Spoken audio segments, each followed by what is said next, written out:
everyone. We have two more special guests for all of you today. Secretary Buttigieg has, of course, been here before, so we're not going to give him a lengthy introduction, but Administrator Regan previously served as the Secretary of North Carolina Department of Environmental Quality. There he spearheaded the development and implementation of North Carolina's seminal plan to address climate change and transition the state to a clean energy economy, and he secured the largest coal ash cleanup in United States history.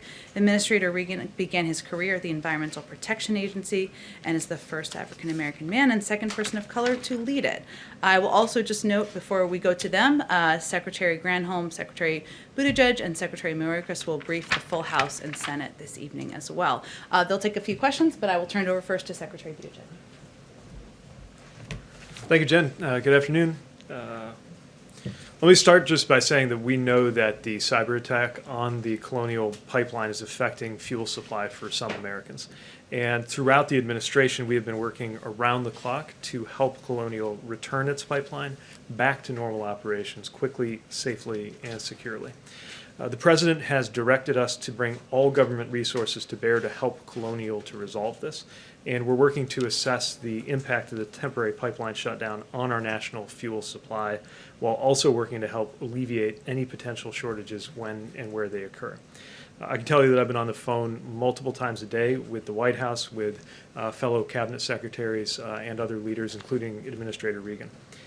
We'll be doing everything that we can to reduce the impact that some Americans could see at local gas stations in some areas until the pipeline is brought back online. Colonial has announced that they're working toward full restoration by the end of this week, but we are not taking any chances. We are doing everything that we can in the interim to make it easier to move fuel to the places that need it. Since Friday, our interagency response group has been examining all contingencies, coordinating with Colonial, and working closely across the interagency to help alleviate any potential supply disruptions. For our part in transportation, the department has been working across our different modes of transportation to help make sure that fuel can get to the communities that need it as safely and as efficiently as possible. Our Maritime Administration, or MARAD, has completed a survey of the availability of vessels that are qualified to carry petroleum under the Jones Act in the Gulf and up the eastern seaboard. The Department of Homeland Security is standing ready to review any requests for a temporary waiver of the Jones Act from companies that demonstrate that there is not sufficient capacity on Jones Act qualified vessels to carry specific shipments of fuel in and around the region. Our Federal Motor Carrier Safety Administration issued an hours of service waiver, which provides greater flexibility to drivers transporting gasoline, diesel, jet fuel, and other refined petroleum products to 18 states. On Monday and Tuesday and into today, several states have issued emergency declarations that allow truckers to carry additional weight on state roads. Now, the White House and DOT have determined that 10 states can use existing federal major disaster declarations that are currently in place to allow those states to issue permits that allow drivers to temporarily carry additional gasoline that would ordinarily exceed existing weight limits on federal highways in their state. Each state has to follow its own procedures to issue these permits, but this determination provides them with added flexibility to move fuel more efficiently if they need to. PHMSA, our Pipeline and Hazardous Materials Safety Administration, is temporarily relaxing enforcement of certain pipeline operator qualification rules to make sure that emergency personnel can manually get help to get the pipeline back up and running as needed, and are in frequent touch again with the pipeline operators about safety. In addition to these steps, we are continuing to monitor the situation as it develops so that we can help anywhere that we can. For our department, our mandate and our mission revolves around safety, and so we are working hard to maintain safety while also providing much-needed temporary flexibility to minimize disruptions to the American people. And DOT is in regular contact with state and local governments and with members of Congress, as well as with retailers and other companies in the sectors that are impacted. And of course, we're in constant contact with our partners across the federal government to coordinate the response. So, together, we are working to assess the impact of the shutdown, offer emergency assistance, and, of course, help Colonial return to normal operations. Our top priority right now is getting the fuel to communities that need it, and we will continue doing everything that we can to meet that goal in the coming days, and we'll continue to keep everyone apprised. Importantly, this incident also reminds us that infrastructure is a national security issue. And the reality is that investing in world-class, modern, and resilient infrastructure has always been central to ensuring our country's economic security, our national security, and as we're seeing right now, that includes cybersecurity. Thank you all. I'll turn it over to Administrator Regan.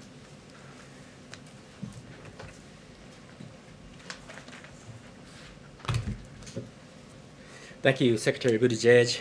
Jen, it's good to be here with you today.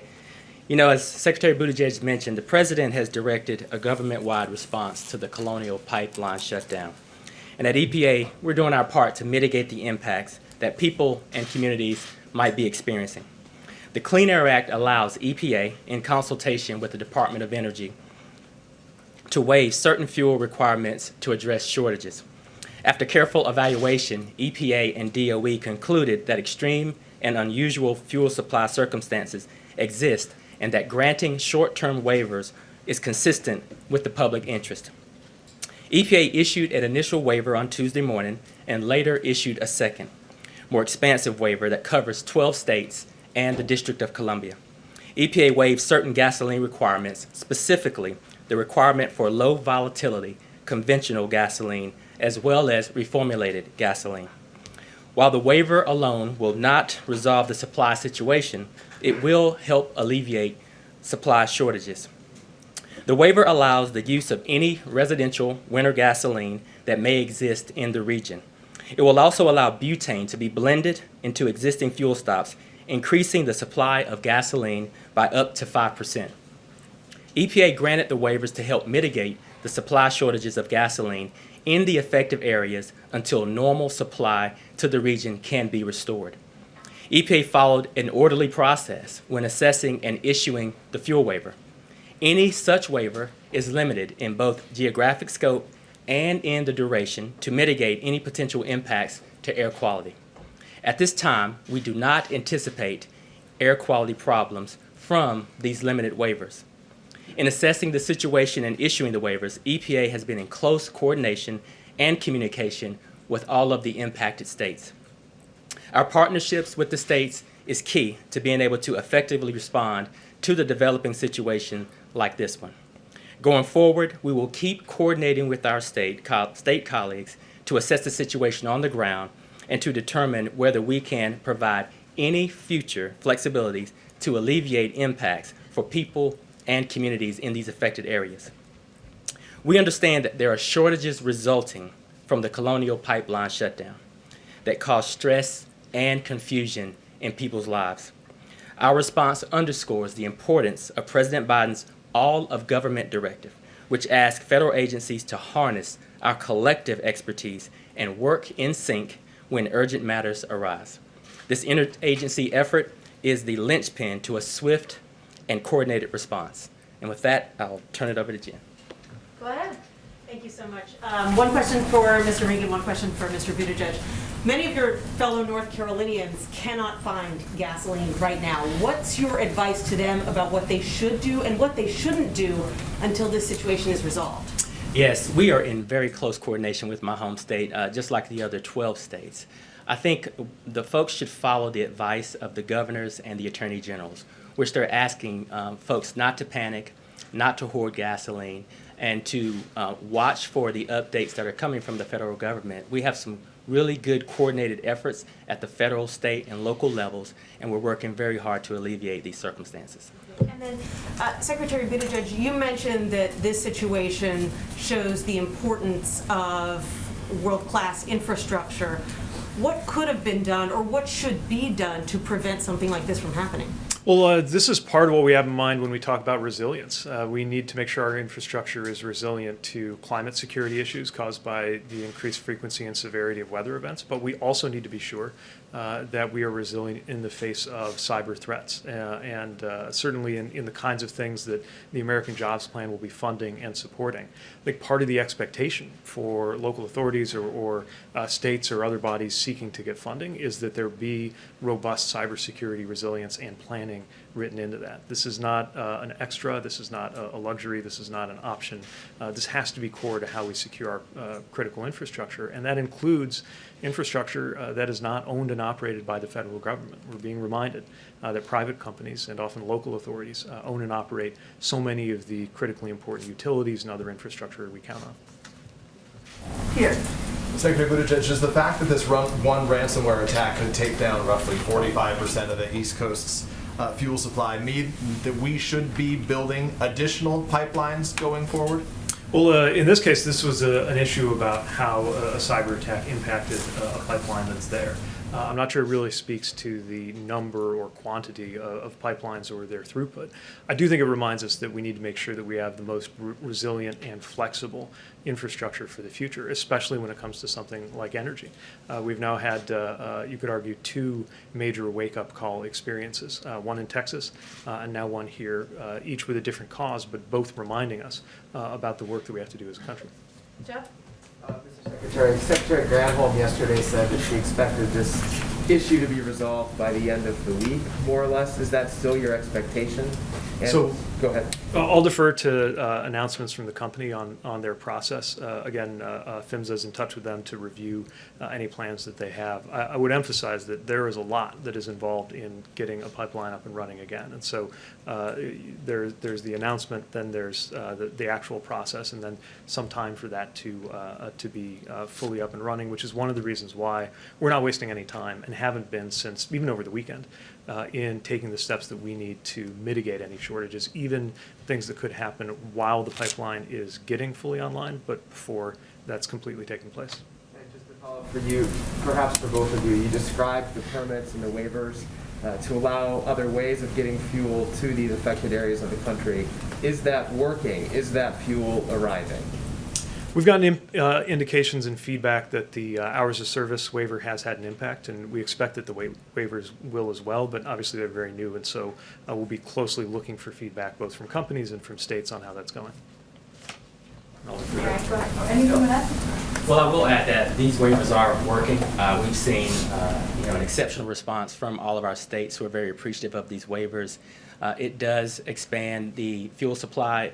It allows for fuels to be moved around more freely in the region, and it does relieve some of that tension. And so we'll continue to work closely with our states and our partners to ensure that we are taking all of the actions that we can to alleviate some of these situations. Mary? Mr. Secretary, we now see gas above $3 a gallon for the first time in 7 years. Bottom line, what's your message to Americans who are worried about how this is going to impact their wallet? How long do you think this is going to last? And do you think prices are going to go up even further?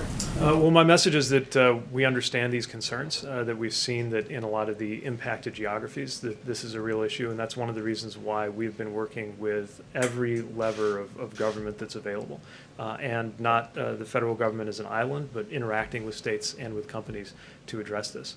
So, I can't speak to long-term energy markets. Obviously, this is a very specific and acute issue, but we recognize the concern that's out there, and that's why we haven't wasted any time to get into action, and it's why the President has directed us to be really thorough in examining all of our different authorities and all the different pieces of our respective agencies to be helpful. Jen? The administration has been saying that you're willing to consider Jones Act waivers. Have any requests been filed? And since the Maritime Administration has finished the survey, what's determined about how many Jones Act compliant ships are truly available right now, not under contract near the Gulf, et cetera, that help? So I can't speak to any specific waiver requests going on right now, but what I'll say is that this merit has acted very quickly to provide what is essentially one of two parts for this determination to happen. One is the analysis that they do, and then the other part is, of course, for Homeland Security to pick it up and run with it.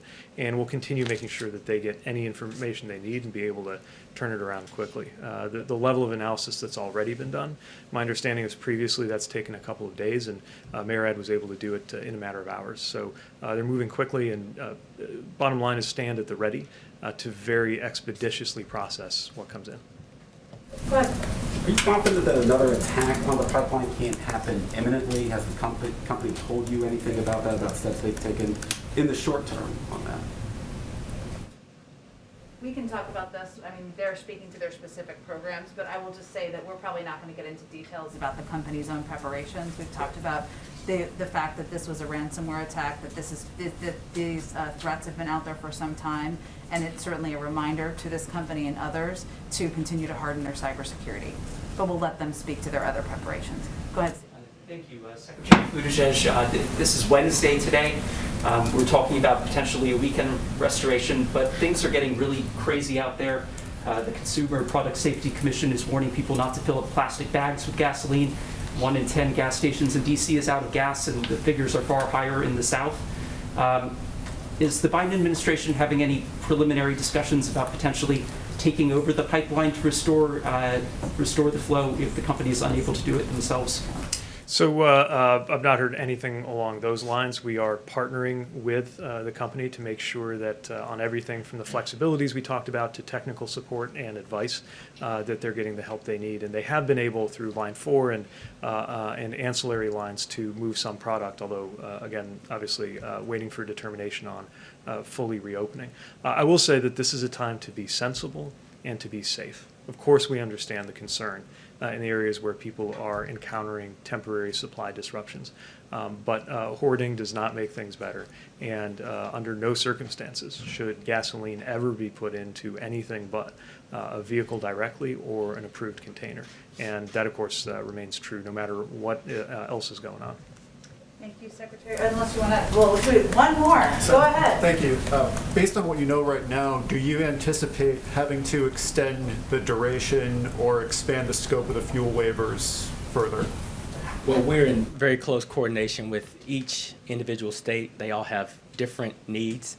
We'll continue to assess that, and we do have the authority, if needed, to extend or issue a new waiver beyond the 20 days that we have already issued. Are there any travel announcements for either of you, or either of you going to any particular region to address these in person that you're able to update us on, or none at this time? No, I don't have any travel announcements at this time. No news for you now. Okay, thank you. Thank you both. Thank you so much for joining us. Appreciate it. Thank you, sir. Thank you. Okay.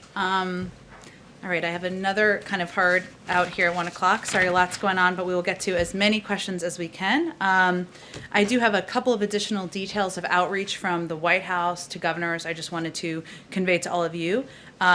Our White House Director of Intergovernmental Affairs, Julie Rodriguez, has been in contact with a range of state and local leaders to discuss the administration's response, obviously, as have officials from a range of agencies. In separate calls with chiefs of staff from Governor Hogan of Maryland, Governor Northam of Virginia, Governor Wolf of Pennsylvania, Washington, D.C. Mayor Bowser, and Nashville, Tennessee Mayor Cooper, Julie had productive conversations outlining the actions we have taken to address the supply challenges, including, of course, EPA's waivers expanding gasoline supply. In each of these conversations, she welcomed feedback, encouraged close coordination. I would also convey to you that Secretary Granholm, who was here just yesterday, also hosted a conference call yesterday with the governors of the 14 states impacted by the Colonial Pipeline as a part of our ongoing effort to remain closely engaged with state and local leaders. I also wanted to provide an update on the Restaurant Revitalization Fund. As of today, SBA has received more than 147,000 applications from women, veterans, and socially and economically disadvantaged business owners requesting a total of $29 billion in funds.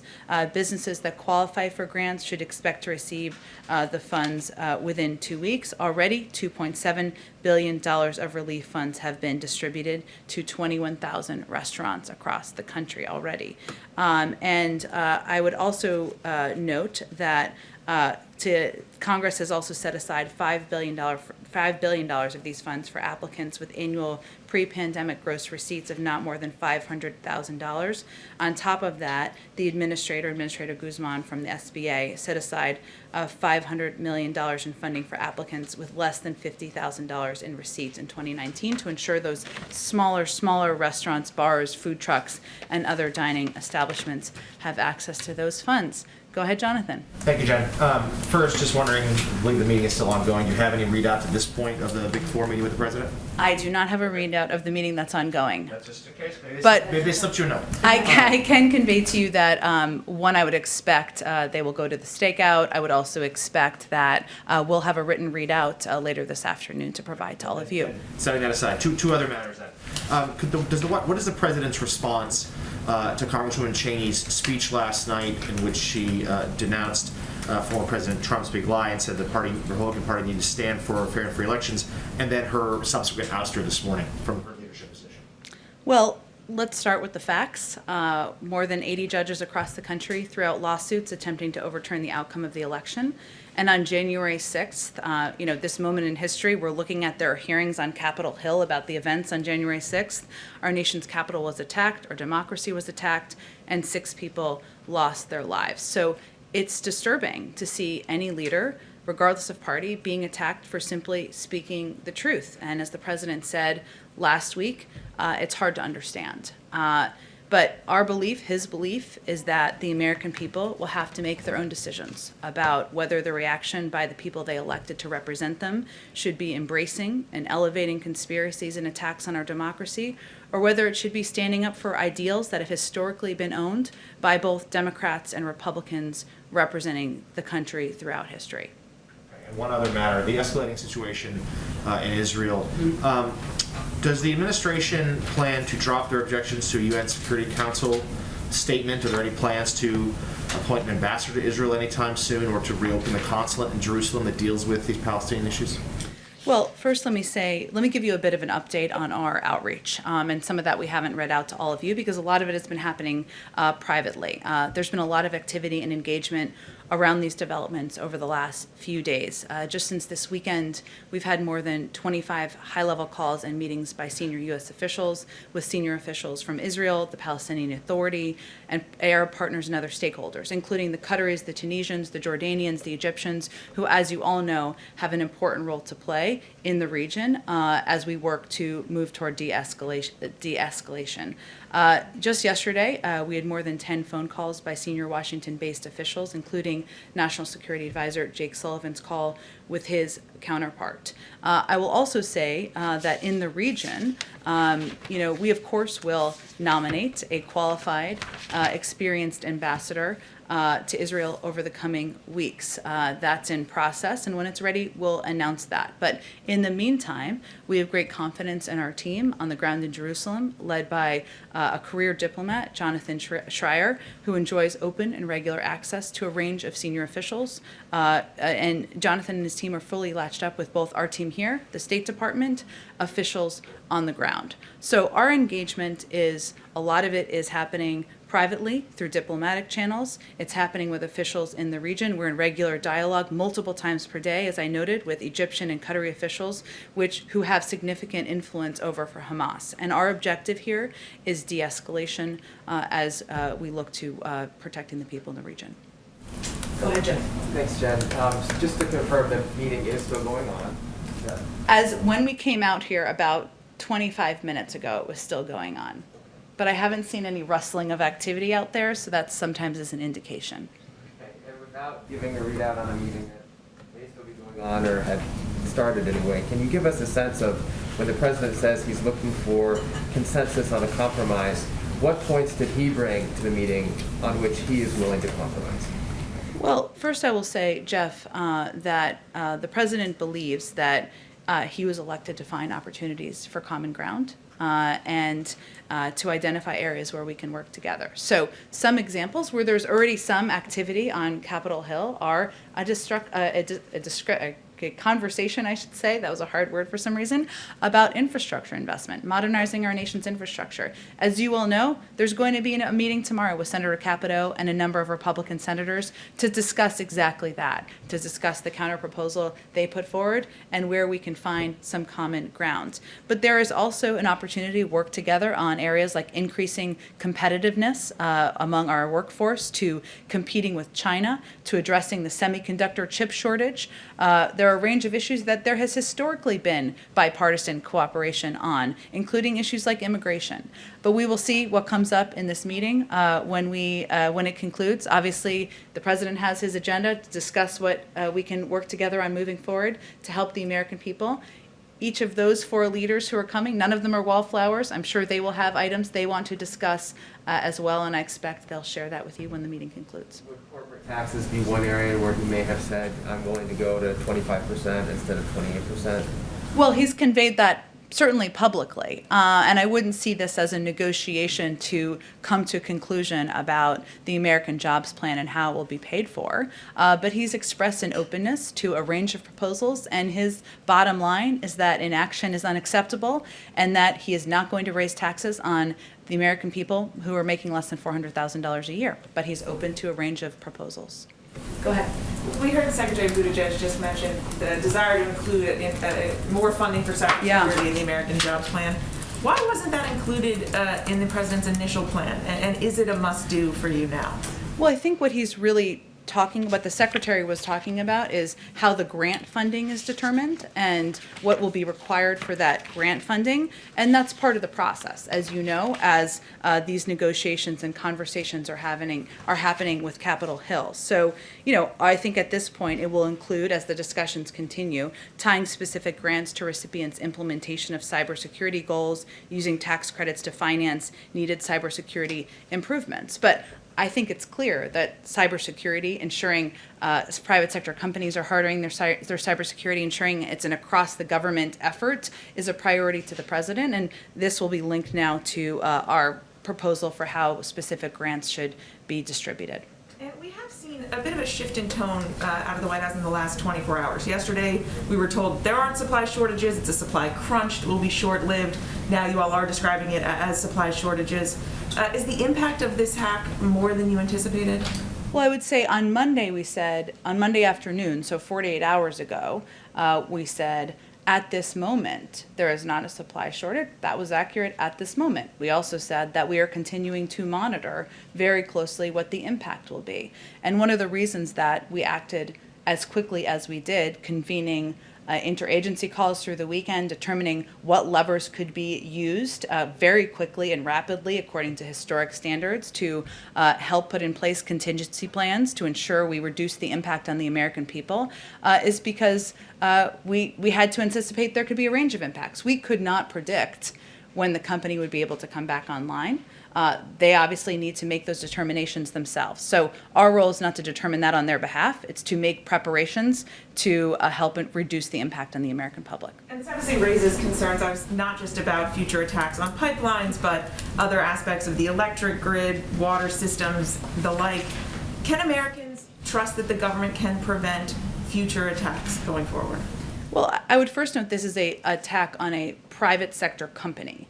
And as I noted a little bit earlier, when I'm not even sure you could hear me, but this was an attack using ransomware. This ransomware has been out there for some time. Deputy Secretary Mayorkas, when he was Deputy Secretary, talked about, when he was here just 2 days ago, the fact that we were warning about the need to harden for companies to put in place cybersecurity protections back several years ago. And that's something we will redouble our efforts on.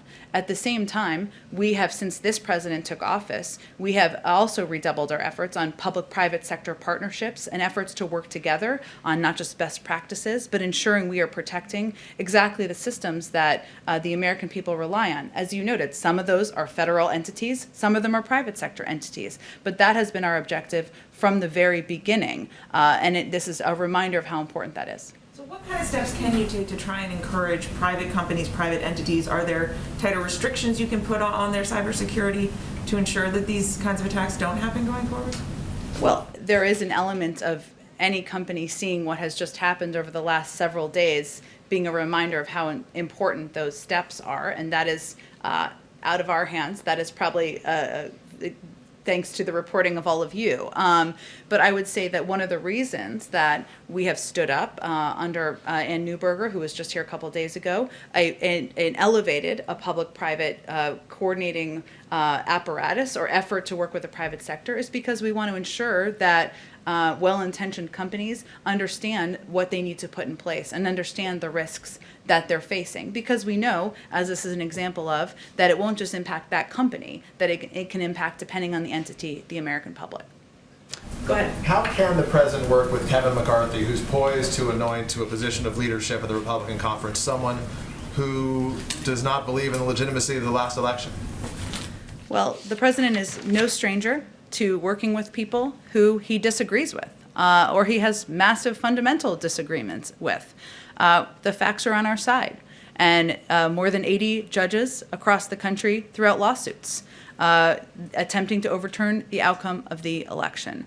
What the president believes his role is to lead by example and to offer an alternative of leadership to the American people, which is reaching his hand across the aisle, offering to work with members of both parties on addressing issues the American people have concerns about.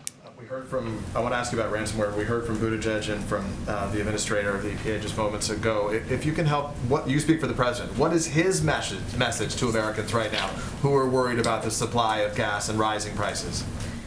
His message is, I understand, and I am doing everything I can, using every lever of government to ensure we reduce the impact on the American people and their lives. Whether it is because they want to do travel for the weekend, whether they are going to visit their grandchildren because they just got vaccinated, just to incorporate another objective, or whatever it may be. And his concern his focus from the very beginning is, do not halt. Act. I need you to act. I need you to take action to put every step in place that is possible. Did Colonial, I think I know your answers to these, but I want to ask them, did Colonial pay the ransom already, or will they pay it? I would send you to Colonial to answer that question. Of course, the guidance from the FBI is not to do that. Does the U.S. government know whether they paid or intend?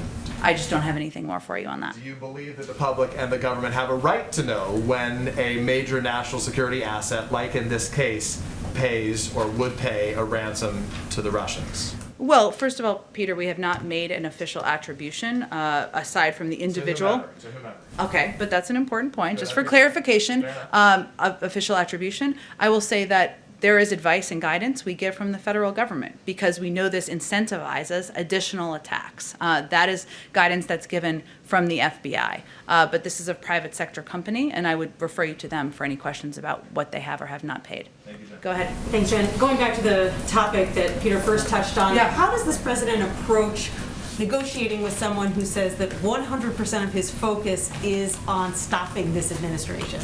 Well, I would say first, this is a meeting where they could spend the entire time talking about areas where they disagree, including who won the election. And the president has 80 judges in courts and tens of millions of Americans behind him on that piece. But he doesn't find that particularly constructive. Clearly, the Republican Party has to work out who they are and what they stand for.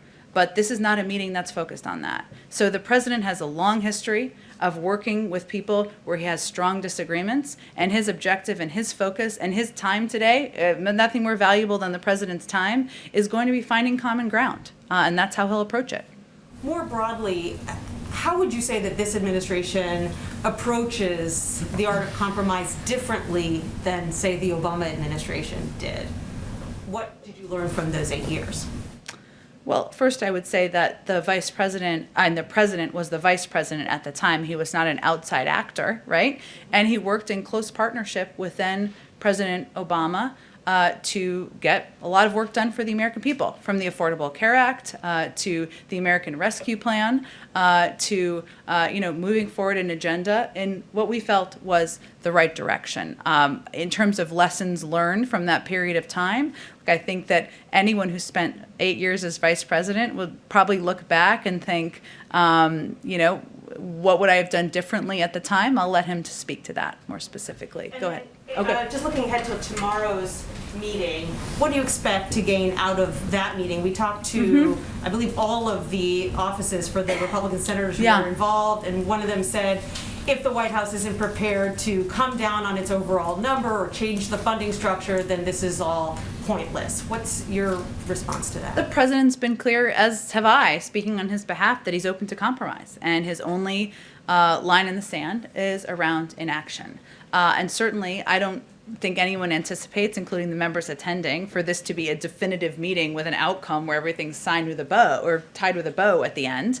But we have been encouraged by the proposal. We expect this to be a good faith discussion, and the president's certainly approaching it through that prism.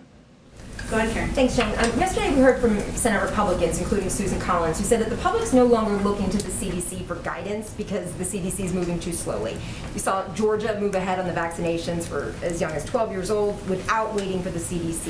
Is the White House concerned that the public is tuning out the top health experts? Well, I think you referred to two people who are obviously in public life, but I'm not sure that's a reflection of the totality of the American public. What we know is that, or how we've approached things, is that we believe that health and medical experts should be our North Star, and that leaning on them and their data analysis and their review of what they think the guidance should be to ensure that the American people can be confident in that should continue to be our North Star. So here's what we also know. As more people get vaccinated, there will be less and less need for certain restrictions. And the CDC has said they will continue to evaluate the science and update their guidelines. But our objective is to ensure that the American people have confidence in the fact that we are leaning into, we're not making political decisions. We are leaning into the advice and counsel of medical experts. Sometimes people may feel that's slow. We understand. It's frustrating. I'm tired of wearing a mask too. We understand how the American people are feeling, but we feel it's important to still maintain that commitment. Go ahead. Has the White House conveyed the message to the CDC that it should be moving quicker to loosen restrictions? Does that come from the White House? No, we have conveyed that we will continue to abide by the health and medical advice of our health and medical experts, many of whom are working at the CDC, and we look forward to, as more people are vaccinated, them continuing to update their guidelines for the public. Quick one on infrastructure. You had said earlier that you wouldn't see this as a negotiation to come to a conclusion about the jobs plan and how it will be paid for. Knowing you can't give a readout of the meeting that's perhaps still going, what did the president want to leave the room achieving today? Like, was there one thing tangible that he wanted to walk away from this conversation saying, we hit this point, we move this forward? I think the president wanted to convey that the world is not waiting for us to work together here as Democrats and Republicans to increase our own competitiveness, to invest in the American workforce. And they're not waiting for the resolution of a leadership fight. They are waiting for us to, they are waiting to see what we will do and what we will do in this moment. And the stakes are too high not to work together to pass an American jobs plan, to invest in infrastructure, and to make us more competitive. And he wants to certainly convey, and I think his actions convey this, that he wants this to be a good faith effort and negotiation, and that's why he invited him down here. All of them. Sorry, go ahead, Jen. Two things. One, just very quickly, it seems like the leadership meeting has come out. Yeah. I don't know. Should we wrap? I don't know if there's anything that you kind of had embargoed until that was over that you want to add about the meeting. I do want to give you an actual readout of the meeting. So I have not, I don't have any update on the meeting. And if anybody wants to go out there to a stakeout, I will not take it personally at all, or no one who's watching. I just wanted to ask you about the inflation report today. Yeah. And how the administration sees these numbers. Is there a concern that high inflation is going to continue for a long time and that the administration might need to rethink its spending plans? How high a monthly reading is the administration willing to see kind of quarter after quarter? And then there's a phrase that's been used a bit by some administration officials, including Cecilia Rouse, saying that it's transitory. What does that mean? Is that thinking about the next couple of months or through the end of the year, just as we're seeing these bumps that might spike up some numbers, or you might see low jobs numbers, and it's all just kind of the economy getting back to normal? Sure. Well, first let me say that obviously our CE chair has said that, but it reflects the consensus view among economists that our country is experiencing a massive transition from the slowdown during the pandemic to flipping the switch back on as we are continuing the path to recovery, that we would see a specific number of months or quarters where there is a transitory increase. And that's something that we have prepared for and that most economists say will be temporary. I will say there's some interesting data. It will be interesting to us, I think, hopefully to others. But, for example, that as we looked at this data, so airfares increased by 10%, but are still almost 20% below pre-pandemic price levels. Hotels also saw a price increase, but remain below pre-pandemic price levels. So Americans are feeling more comfortable traveling again. That's a good sign. And a lot of these price increases are still below what they were prior to the pandemic. We're also seeing in the data that some of the price increases impact a reflection of the supply chain pressures. So if you look at used motor vehicle prices, that accounted for more than a third of the increase, and that it was an impact in large part because there are fewer new cars, and as a result, there are more. And that is an impact of the semiconductor chip shortage, right? So there's a couple of data points that are specific to this moment, and we knew just as the economy sort of shrunk and shut down, that as it's turning back on, there would be some of these impacts. But we are constantly tracking. We have shared our expectations on inflation. As we experience this massive transition, we continue to chart our path to recovery, and we know that number of the investments that we have proposed were long needed even before the last several months. Just one bigger picture question. You have these surprising inflation numbers. The jobs number was much lower than expected. Situation in Israel, the pipeline. Does it suddenly feel like the external world is turning on you guys, or that you suddenly are juggling a lot more crises, or any concern about that? That's what we're made for here. We certainly know that, and the president knew from having served as vice president for 8 years, that when you walk in and you're the leader of the free world and you're overseeing a country that is still working its way through a pandemic and an economic recovery, that you have to be prepared to juggle multiple challenges, multiple crises at one time, and that's exactly what we're doing at this moment. Go ahead, Courtney. Thanks, Jen. I just wanted to follow up on what you said about the president nominating an ambassador to Israel in the coming weeks. I wanted to go back to Jonathan's question. Is the president considering reopening a consul or consulate general in Jerusalem? And then more broadly, when can we expect the president to announce his more high-profile ambassadorships? And will that come before he travels in June? It's not timed to a trip, I will say, but I would expect we'll have more in the coming weeks. They go through a process of consideration and obviously final decisions by the President of the United States. In terms of the question about reopening the consulate, I would certainly point you to the State Department. They may have already addressed that, but they'd be the appropriate entity for that. Go ahead. Thanks, Jen, and thanks for continuing to take questions despite this weird situation. I know, but it's okay. I know people wanted to go out there, but yeah. So I've got two questions, Okay. Two areas. I'd like to ask quickly about jobs and also about a couple of press freedom issues, which of course I imagine is important to everyone here. The first one on jobs, the Brooklyn Chamber of Commerce just polled 200 small businesses, and 64% are having trouble hiring people, 42% of them cited the higher COVID-19 unemployment benefits. The University of Chicago separately estimated 42% of people are getting more money not to work than they would have in their previous jobs. President Biden said on Monday, quote, no one should be allowed to gate in the system, and we will insist that the law is followed. Has the White House done anything to instruct states to more severely enforce the rules on unemployment benefits?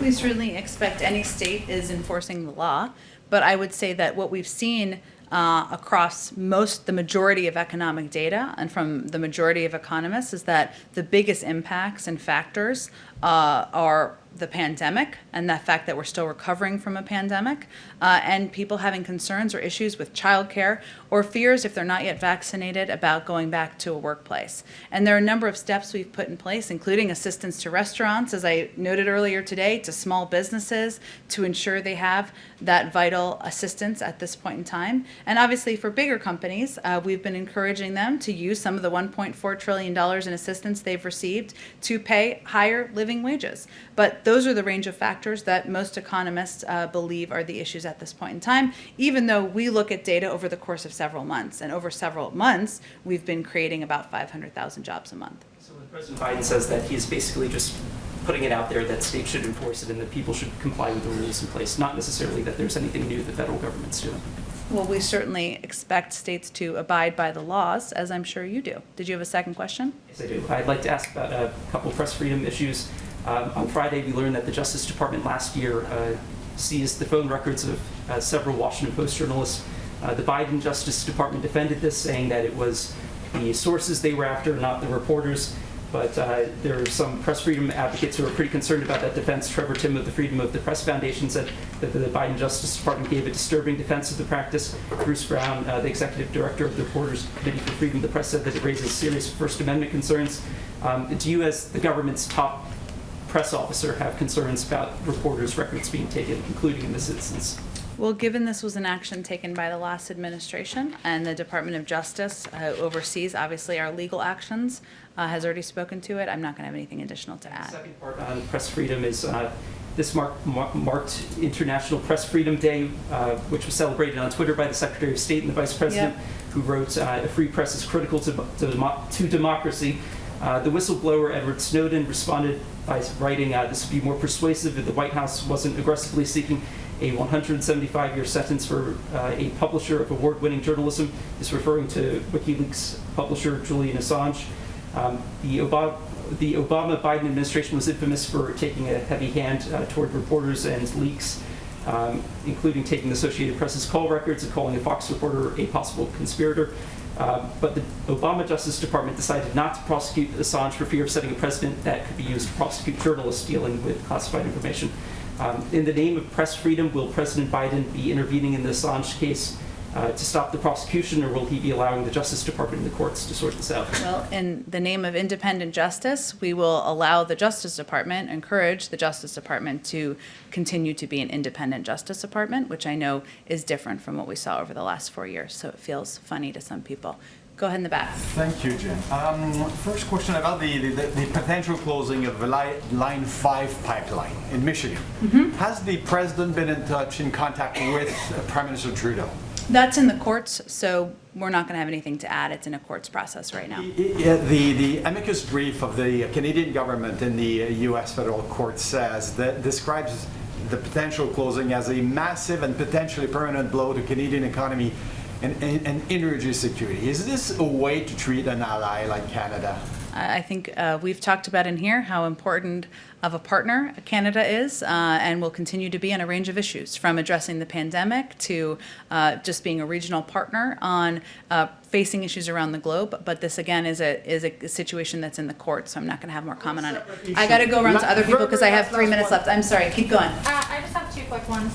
So my first question, I wanted to ask about, there's a recent New York Magazine article about how the White House polices language in Washington that I'm sure you read the other day. And a particular graph points to an Associated Press memo that advises reporters against using the word crisis, which the administration has said that they're not going to use the word crisis for the border. It cites a person close to the White House as saying that one very real possibility is that this strategy works. They may get criticism and think pieces about it, but at his 100-day mark, Biden is the most liberal president we've had, and the public thinks he's a moderate. That's a winning strategy to me. They're willing to accept that you're going to write this piece as long as they know that swing voters in Colorado aren't going to read it. So does this reflect the White House's thinking that the goal is for Americans to view the president as moderate as he pursues, according to the, quote, the most liberal agenda that we've seen? There was a lot packed into that question. Must have taken some time to write. I will say that our goal is to implement solutions as it relates to the challenges at the border, and not to be caught up in semantics of what we call it. Because at the end of the day, what we've seen is a massive reduction in the number of children who are being detained in Border Patrol facilities thanks to the actions of this administration. We've seen a massive reduction in the number of hours kids spend in Border Patrol facilities. And we're continuing to work to get kids into the arms of their family members or to sponsor homes. And that's what our objective is. I can't speak to a blind anonymous quote from somebody outside of the White House, which we'd all be for banning those if others would want to commit to that as well. Go ahead. Go ahead. Sure, thank you. What contingency plans are in place if Congress can't come to a quick agreement on increasing the debt ceiling? Since Secretary Yellen suggested that Treasury might exhaust the so-called extraordinary measures sooner than some analysts have estimated. Well, let me just first say that we fully expect Congress to act in a timely manner to raise or suspend the debt ceiling, as they did 3 times on a broad bipartisan basis during the last administration. And as you know from covering it, raising or suspending the debt ceiling does not authorize new spending. It merely allows Treasury to meet obligations that Congresses have already approved. So that's what our focus is on, and we certainly expect them to follow suit of the last several administrations, or last several times they raised it. Go ahead, in the back. Jen. Thanks Just for your patience. No problem. Just a few quick ones, and Sure. I'll be quick. Does immigration continue to be a priority in these meetings that are so important, and they could do a lot for the progress of an immigration bill? Well, again, it's hard for me. They may have read some of it out to read out a meeting that was still going on when I came out here, but the president remains committed that immigration continues to be a top priority for the president. That's why he proposed a bill on day one. That's why he communicated in his joint session speech that we should look for ways to find common ground, find agreement on what pieces we can move forward. And he certainly believes, even as we've made progress at the border, that in order to address this over the long term, we need to put in place long-term solutions. So he will continue to absolutely advocate for it. But I don't know if it was a topic in the meeting yet.